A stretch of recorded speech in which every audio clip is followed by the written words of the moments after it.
Welcome to The Explainer. As we make our way through 2025, it's turning out to be a year just full of contradictions. So today, we're going to dive into some of the most surprising insights for the year, all based on the fantastic reporting and analysis from The Economist. Yep, everything you're about to hear comes straight from their World Ahead 2025 special issue. And what a year it is. A year where incredible hype is crashing head-on into a messy reality.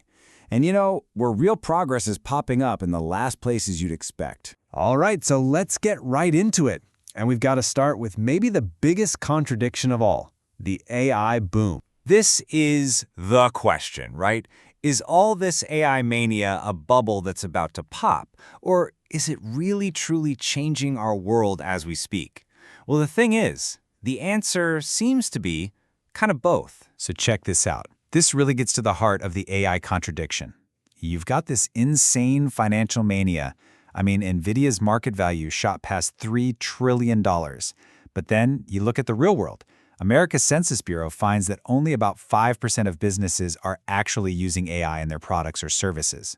That is a huge gap, and you have to wonder, how long can that last?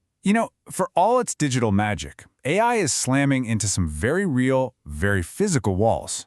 Take power. The thirst for electricity is just staggering. The International Energy Agency thinks data centers could double their electricity use by 2026. We're talking about as much power as the entire country of Japan. And get this, analysts are now predicting we could literally run out of high-quality data on the internet to train these models maybe by 2028. All of a sudden, this virtual revolution feels very, very dependent on physical stuff. And this whole theme of contradiction, well, it doesn't just stop with tech. It spills right over onto the world stage, and it's creating a really unstable environment for this year. That's a pretty heavy statement, isn't it? But according to The Economist analysis, that's the stark reality we're looking at. The core of the problem? It's a world where America's power is being stretched super thin, at the exact same time that global threats are not just growing, but getting more and more connected. And all of that creates what The Economist calls a deterrence gap. It's dangerous. Think about it. America's military is spread thin, while you've got this sort of autocratic club of China, Russia, Iran, and North Korea working more closely together than ever. Throw in shaky alliances and a Europe that's pretty distracted by its own politics, and yeah, the world suddenly feels a whole lot less stable. Meanwhile, China's dealing with its own big paradox. Back home, its economy is really struggling. There's a property market in trouble, entrepreneurs are feeling down, and those U.S. tech restrictions are tight. But all that pressure is actually forcing a pretty wild outcome. Chinese companies are learning to innovate with less, and they're pushing aggressively into global markets.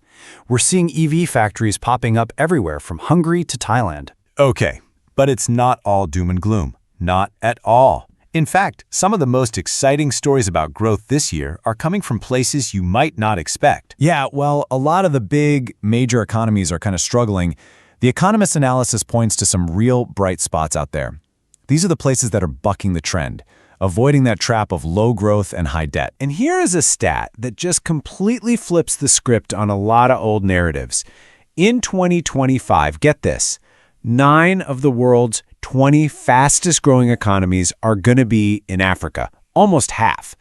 And we're talking about countries like Rwanda and Tanzania, places that aren't just relying on commodities, they're projected to grow by over 6%. It's a huge story. And speaking of unexpected places, this quote just perfectly sums up a new kind of cultural force that's exploding onto the scene. A scriptwriter was talking about Chinese microdramas, and he called them soaps on steroids. I love that. So what are they? Basically, they're these minute-long soap operas designed for your phone, and it is a full-blown phenomenon. In China alone, the market is on track to nearly triple in value by 2027. And now, it's going global. Chinese-backed apps are taking the same model and exporting it, using foreign actors to create original content for audiences all over the world. All right, so this same dynamic, this push and pull, we're seeing it play out in science and technology too. You have these incredible breakthroughs on one hand, and they're fighting against some really big hurdles on the other. So for decades, there's been this really frustrating trend in medicine. Developing new drugs just keeps getting more and more expensive. It's a trend called Irum's Law. which, is Moore's Law spelled backwards. And it basically says that the cost to develop a new drug doubles roughly every 9 years. It's been a massive drag on innovation. But now, AI is getting ready to completely flip that script.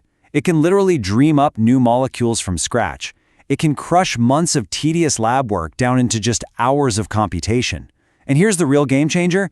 It can help scientists make much smarter bets on which drugs are most likely to succeed, way before they get to those super expensive human trials. And the economic impact here is just mind-blowing. Think about it. By helping to weed out failures earlier, AI could save something like $450 million on the development of a single drug. That's incredible. And it's not just medicine. The breakthroughs are happening all over. 2025 is shaping up to be a huge year for personalized cancer vaccines using that same mRNA tech. We're seeing huge leaps in grid-scale energy storage, and I'm not just talking about batteries. And yeah, over in China, they might actually launch the first commercial flying taxi services, really. Which brings us to our final point. And this might be the biggest, and honestly, the most surprising question for 2025. Have global emissions finally peaked? I mean, the UN's climate panel has been saying it for years. To keep warming within the Paris Agreement limits, global emissions have to peak by 2025. So, have we hit that mark? Have we finally done it? If you look at this timeline, you can see that most of the rich countries, Britain, America, Japan, they peaked their emissions years, even decades ago. But the global number, the big one, has always hinged on China, right? The world's biggest emitter. Well, incredible new analysis suggests that China's emissions might have actually peaked back in 2023.